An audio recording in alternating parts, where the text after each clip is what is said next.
Well, to be picked the best senior football player on the whole West Coast, there's a lot of great colleges out here. And that's one of the years, and there's only been playing, 100 years or so? That means there's 100 of us. I don't know how many Pop Warner winners there are, but to be one of them is pretty darn special. John Brody was my presenter, but the thing also that was neat for me is at the time, I had just gotten engaged from my college sweetheart.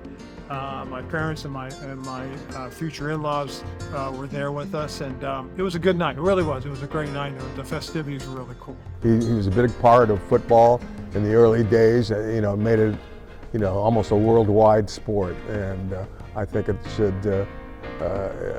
It's a great accomplishment to have to receive it, and that it should be looked at as a tremendous award.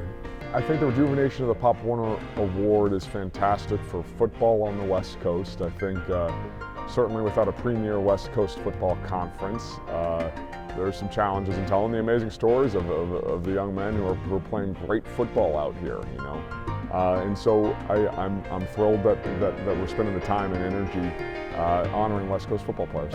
This award is just for me. It's also all the guys that have played with me and helped me get to this point. So just kudos to all my teammates, and just thankful for the wonderful teammates I have around me.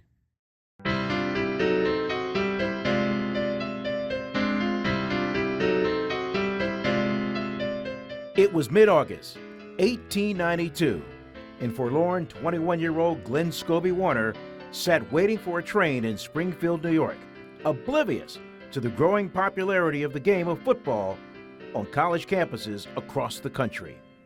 He was headed to Ithaca, 200 miles away, the home of the Cornell Law School, trying to repair a tarnished image in his father's eyes after going broke playing the Ponies that summer in nearby Buffalo. Little did he know, his life was about to change, that when he boarded his train, he would sit across from Carl Johansson, one of the coaches of the newly formed Cornell football team. Impressed with Glenn's 200-pound frame, big for that era, Coach Johansson practically ordered Glenn to fall practice, and the young man became the oldest man on the team. The guys on the squad started calling him Pop, and from a routine train ride came an endearing nickname and a lifelong career in football that helped define the sport we play today, introducing many of its most intriguing innovations. From Cornell, Pop went on to coach at Georgia and Iowa State, then at Carlisle, making that school for Native Americans a national power and coaching Jim Thorpe to prominence. In 1915, he went to Pittsburgh, where he won 3 national championships, then most notably for this gathering, to Stanford, where he coached Ernie Nevers and won his 4th national championship in 1926. Eventually, he settled in Palo Alto to live permanently, even after he left to coach for Temple University in Philadelphia. Some of the training methods, the formations he would use, single wing and the double wing. The double wing is very similar to the type of offense that you might see Kyle Shanahan or Sean McVay using. Personally, I'd love to see Kyle Shanahan and Pop Warner have a discussion about modern day football. And I would think that they'd love to be in each other's presence and discuss those type of ideas that they have and how they came to them and where the future of those formations are going to go.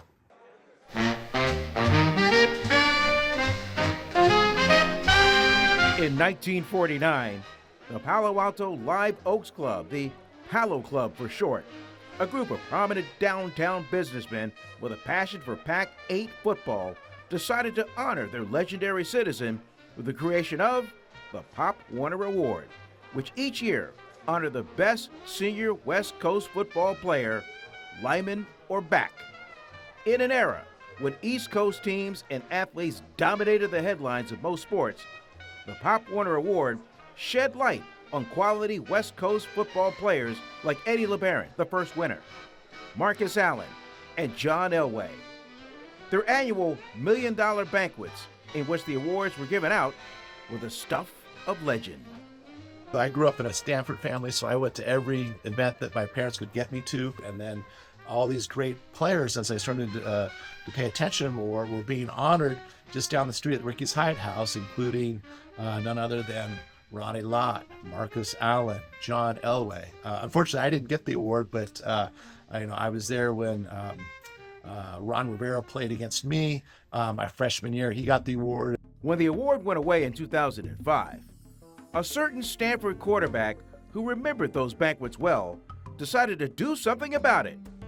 John Pay was joined in his efforts by Stanford fraternity brother and longtime friend Jim Rutter, the official Stanford athletic archivist, among many other things. He also recalls the $1 million banquets with fondness and the intent of the Palo Club. John and I had known each other growing up in the Menlo Park area playing youth sports, and we ended up being at Stanford at the same time, and we're fraternity brothers. And we were talking recently, both being super passionate sports nuts, said, why doesn't this happen anymore? Could we not get enough enthusiasm in the area to reignite the mission that the Palo Club originally had? John and Jim have now revived the Glenn Pop Warner Memorial Award, where legends begin, being given out tonight for the first time. I say are because tonight there are 2 awards, and it will be that way for the next 19 years as we make up for all the years the trophy was not awarded. We welcome the first 2025 Pop Warner Memorial Award winner. You may know him as JKS. His full name is Jaron Kiave Sagapulatelli. Young JKS had quite the first season, and the comparisons to former Cal quarterback Jared Goff are legit. Like Jaron entered the 2025 season as a true freshman and shone from the start, completing his first 7 passes and leading the Bears to a victory over Oregon State. His passing stats were astounding at times, like his game against number 21 SMU. 31 for 40, 330 yards, 4 touchdowns, no interceptions. Then the nail-biter he engineered with a 30 for 47 performance and 323 yards, capped by a 4-yard touchdown pass in overtime against number 15 Louisville to take the win. The late nights and the early mornings, you come in and, you work with the team, just, all the months of practice leading up to, just 13, maybe 12 games, and it's just the grind that we all put in together, and we share a bond that helps us. And not this award is just for me; it's also all the guys that have played with me and helped me get to this point. The second award goes retroactively. We have selected 2010 to be the year of recognition for this year's award, and there is no question that the recipient for that year should be former Stanford quarterback Andrew Luck. The 2010 season was magical for Andrew Luck and the Stanford Cardinal, who went 12-1, number 4 in the country, a position the team hadn't seen in decades. Andrew was unstoppable that year, completing 70% of his passes, setting records for passing yardage and touchdown passes. He even ran for 453 yards, still a school record. He was easily the Pac-12 Offensive Player of the Year. For the first of 2 consecutive years, Andrew came in second in the Heisman voting, a slight that many on the West Coast still resent to this day. It's neat. It's an honor. It's Pop Warner. So I think an award and the namesake of Coach Pop Warner, who had such great success here and helped revolutionize the game of football, is a complete honor. And really, if anything, it reminds me of just the fantastic experiences I had here at Stanford University, with my teammates, with our coaches at the time, and part of what we work towards and strive towards providing our young men on a daily basis. The Rejuvenated Pop Warner Award, at the heart of our Where Legends Begin campaign, is designed to highlight the legacy of the man behind the award and energize the Bay Area football community that loves the game. My first 49er player that I was able to meet as a celebrity was Leo Nomalini, who gave me that 3-inch trophy back at the Palo Club Pop Warner Award, and that was something I could look up to. And I think our kids do need more role models. I care about the performance of an athlete in a particular season that brought glory and pride to their alma mater and their fan base. And if we can continue that, we keep just a little part of what was good and pure about American college football.